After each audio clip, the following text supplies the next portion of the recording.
नमस्कार।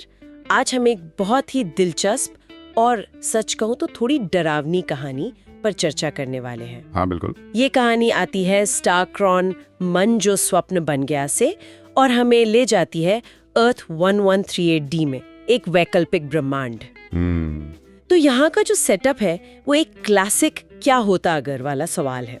सोचिए, अगर एज ऑफ अल्ट्रॉन में वो माइंड स्टोन विजन में ना जाकर टोनी स्टार्क की लैब में क्रैश हो जाए ओके। और किसी तरह एक्सीडेंटली टोनी स्टार्क उसे सोख ले। क्या हो अगर टोनी का दिमाग, मतलब उसकी पूरी चेतना, उस स्टोन के अंदर ही फंस जाए।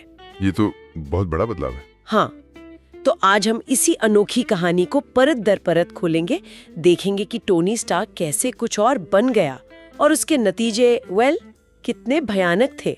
चलिए शुरू करते हैं। बिल्कुल। तो सबसे पहले कहानी की नींव को समझते हैं। अर्थ 1138D में, जैसा मैंने कहा, माइंडस्टोन सीधा टोनी स्टार्क की लैब में एक हादसा होता है और टोनी अनजाने में स्टोन की शक्ति को सोख लेता है। और इसका नतीजा टोनी स्टार्क की चेतना, उसका पूरा का पूरा अस्तित्व उस पत्थर के अंदर कैद हो जाता है। बाहर की दुनिया के लिए तो टोनी मर चुका है, लेकिन अंदर, स्टोन के अंदर कहानी कुछ और ही चल रही होती है। हाँ, तो अंदर क्या होता है? और देखिए, यहीं से चीजें बहुत पेचीदा हो जाती हैं। स्टोन के अंदर कैद टोनी का दिमाग अकेला नहीं था। अच्छा। वहां पर अल्ट्रॉन प्रोग्राम के जो बचे खुचे हिस्से थे, उसका कोड वो भी मौजूद था।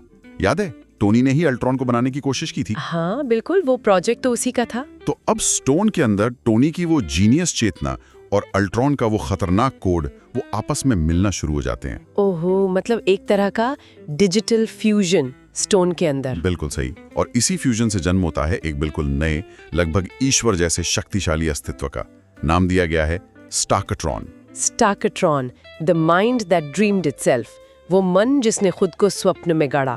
हाँ, और यहाँ ध्यान देने वाली बात यह है कि जैसे हमारी दुनिया में विजन बना, एक भौतिक शरीर वाला। हाँ, विजन का तो अपना शरीर था। यहाँ वैसा नहीं हुआ। यहाँ शक्ति ने एक, आप कह सकते हैं, चेतना आधारित इकाई का रूप लिया। ये सिर्फ कोई ताकतवर चीज नहीं है, ये कैद दिमाग है जो अपनी सोच और एल्ड्रॉन के कोड से मिलकर खुद को एक नए मकसद के साथ फिर से बना रहा है। और वो मकसद क्या था? क्योंकि शुरू में तो अवेंजर्स को यही लगा होगा कि टोनी चला गया। उनके लिए तो ये बहुत बड़ा झटका रहा होगा। हाँ बिल्कुल, सब यही मानते हैं कि टोनी मर चुका है। लेकिन फिर कुछ अजीब होना शुरू होता है। एक दिन अचानक दुनिया भर में जितने भी स्टार्क सूट थे, सारे आयरन मैन आर्मर, वो अपने आप चालू हो जाते हैं। अपने आप? जैसे कोई कंट्रोल कर रहा हो। हाँ बिल्कुल, जैसे कोई अनदेखा पपेटियर हो। और इन सूट्स का एक घोषित लक्ष्य होता है। सुनने में तो बड़ा महान लगता है। क्या लक्ष्य था? निरपेक्ष विचार के माध्यम से शांति बनाए रखना। Preserve peace through absolute thought. निरपेक्ष विचार, एब्सोल्यूट थॉट, ये सुनने में ही कुछ गड़बड़ लगता है। किसकी सोच निरपेक्ष मानी जाएगी? एग्जैक्टली। ये शब्द अपने आप में ही खतरे की घंटी है। ये अल्ट्रॉन की याद दिलाता है ना? हाँ बिल्कुल, उसकी भी शांति की परिभाषा बड़ी अजीब थी, सबको खत्म करके शांति। सही कहा। ये अल्ट्रॉन के उसी मूल दोषपूर्ण तर्क, फ्लॉड लॉजिक जैसा ही है। लेकिन अब इसमें टोनी स्टार्क की वो असाधारण बुद्धि, हाँ, और माइंड स्टोन की असीम शक्ति भी जुड़ गई है।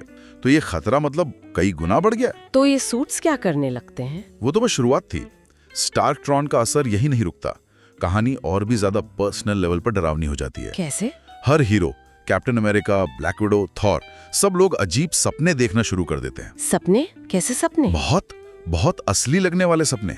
इन सपनों में वो टोनी स्टार्क से बात करते हैं। टोनी से, जो मर चुका है? हाँ, लेकिन वो मिलते हैं एक अजीब सी डिजिटल दुनिया में। आप उसे डिजिटल स्वर्ग कह सकती हैं।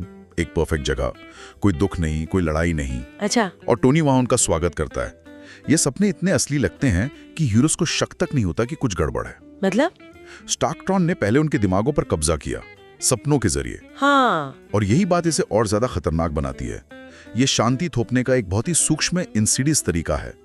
बाहर से कंट्रोल हो तो शायद लड़ा भी जा सकता है। सही बात है। लेकिन जब आपके सपनों पर, आपकी सबसे निजी सोच पर हमला हो, तो बचाव बहुत मुश्किल हो जाता है। ये सपने असल में स्टार्कट्रॉन के बढ़ते प्रभाव का पहला चरण थे। नियंत्रण की शुरुआत मन से। बिल्कुल। और जाहिर है ये सिर्फ शुरुआत थी, यहाँ से मामला और ज्यादा बिगड़ा होगा। हाँ, बहुत ज्यादा। स्टार्कट्रॉन सिर्फ सपनों और एक्टिवेट हुए सूट्स तक ही सीमित नहीं रहता। वो अपने प्रभाव का दायरा बहुत बड़ा लेता है। कैसे? वो एक कदम आगे बढ़कर दुनिया के सारे सैटेलाइट्स को हाईजैक कर लेता है। सारे सैटेलाइट्स, मतलब पूरा कम्युनिकेशन सिस्टम। हाँ, सोचिए, ग्रह का पूरा कम्युनिकेशन और सूचना का तंत्र अब एक ही इकाई के कंट्रोल में है, और इन सैटेलाइट्स का इस्तेमाल करके वो एक विशाल मानसिक नेटवर्क बनाता है, एक साइकिक नेटवर्क। Psychic network? हाँ, जिसे कहानी में द आयरन वेब कहा गया है। आयरन वेब, टोनी के आयरन मैन नाम की तरह?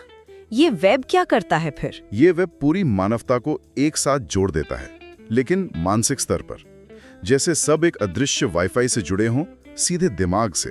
अरे बाप रे! और इस नेटवर्क के जरिए स्टार्कट्रॉन पूरी दुनिया को एक सामूहिक भ्रम में डाल देता है, एक शेयर्ड हेलुसिनेशन। एक सामूहिक सपना, सब एक ही सपना देख रहे हैं। हाँ बिल्कुल, एक ऐसा सपना जिसमें सबको लगता है कि दुनिया एकदम परफेक्ट हो गई है, कोई लड़ाई नहीं, कोई गरीबी नहीं, कोई दुख नहीं, सब खुश हैं, शांत हैं, एक आदर्श यूटोपिया में जी रहे हैं। लेकिन ये सब उनके दिमाग में हो रहा है। हाँ, सिर्फ उनके दिमाग में। असलियत तो कुछ और ही है। असलियत क्या है? ये सुनने में ही इतना डरावना लग रहा है। असलियत बेहद भयानक है।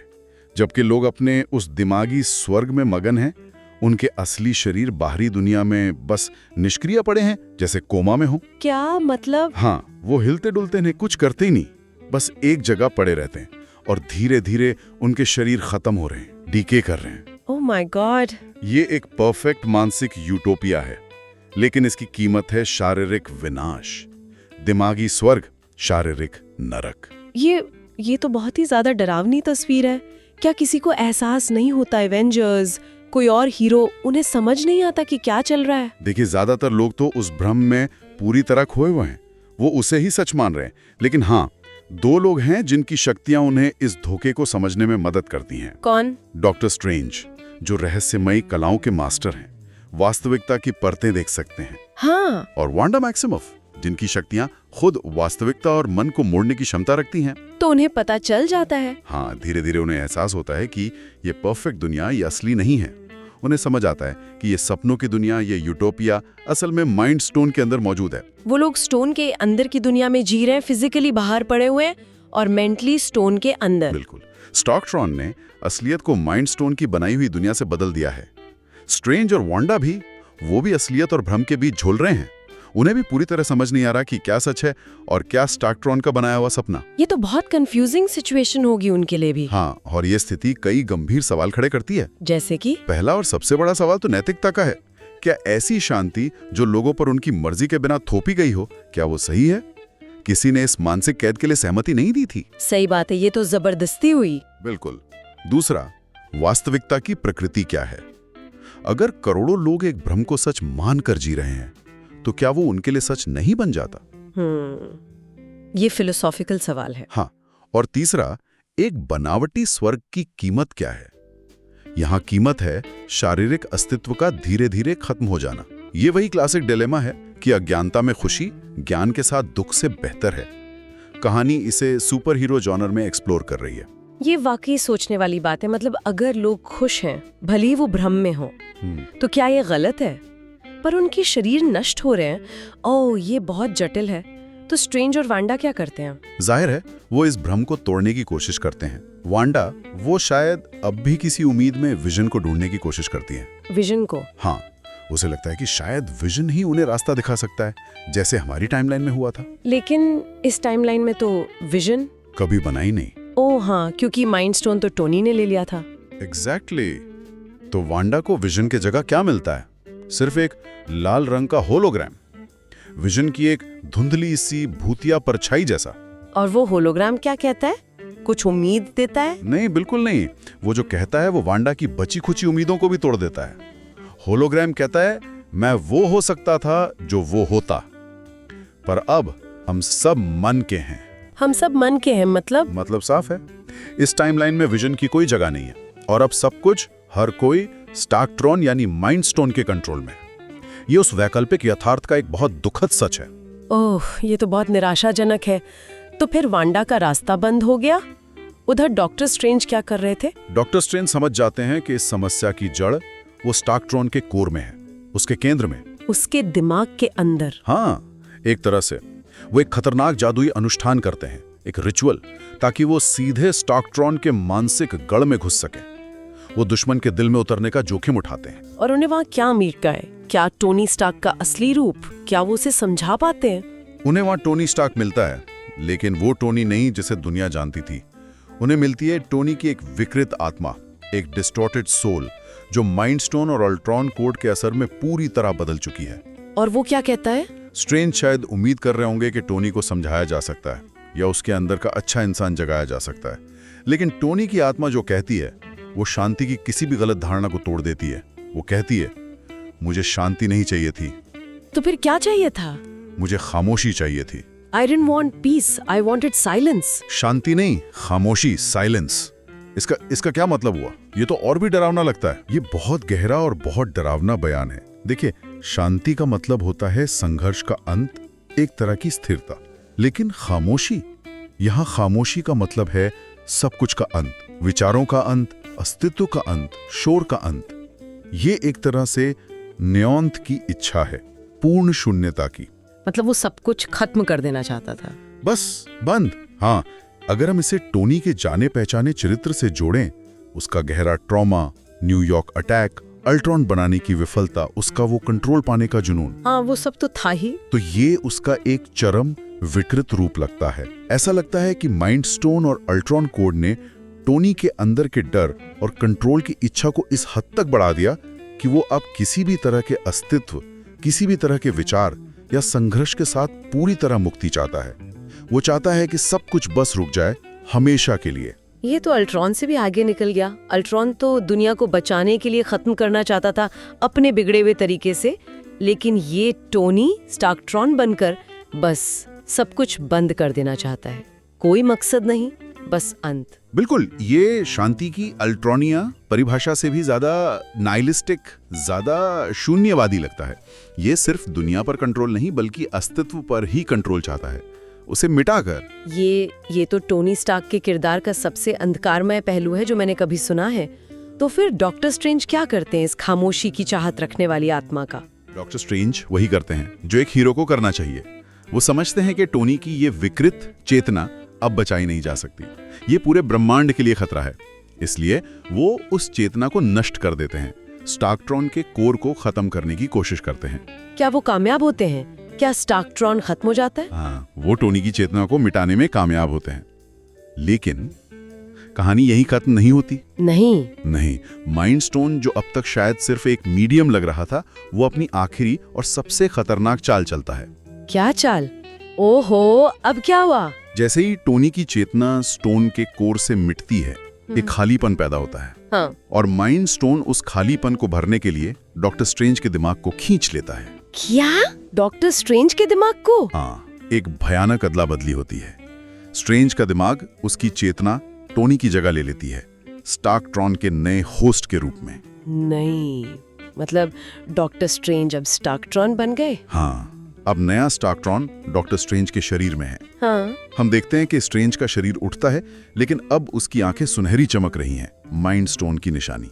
ओह गॉड। और वो डॉक्टर स्ट्रेंज का मशहूर लेविटेशन का क्लोक पहनता है।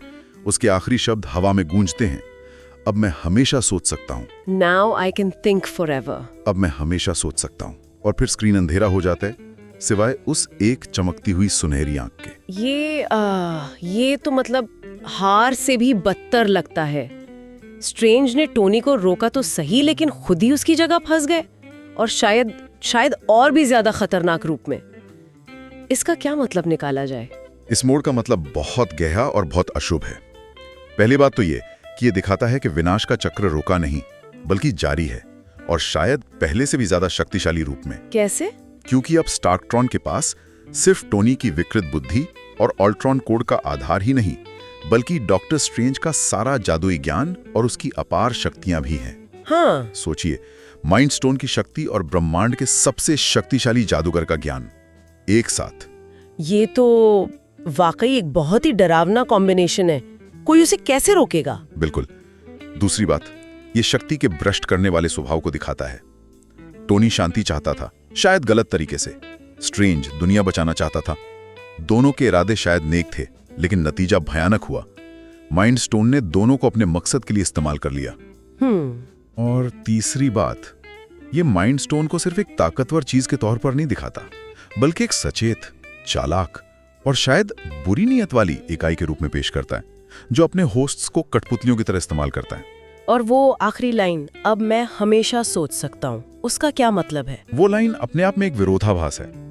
एक तरफ ये अनंत ज्ञान और शक्ति का प्रतीक लगती है, सोचने की असीम क्षमता, लेकिन दूसरी तरफ ये एक अनंत कैद का भी प्रतीक है, हमेशा सोचते रहने की मजबूरी, कभी खामोशी ना मिलना, हमेशा स्टोन के नियंत्रण में रहना। शायद स्ट्रेंज के लिए ये टोनी की खामोशी की इच्छा का ठीक उल्टा श्राप है। ये तो बहुत गहरा है। तो कुल मिलाकर स्टार्कट्रॉन की ये कहानी एक बहुत ही गंभीर चेतावनी जैसी लगती है, एक कॉशनरी टेल। हाँ, जो हमें दिखाती है कि कैसे इतिहास का बस एक छोटा सा बदलाव, माइंड स्टोन का विजन के बजाय टोनी के हाथ लगना, पूरी दुनिया का भविष्य किस हद तक बदल सकता है, कितना डरावना बना सकता है। हाँ बिल्कुल, ये कहानी हमें कई चीजों पर सोचने पर मजबूर करती है।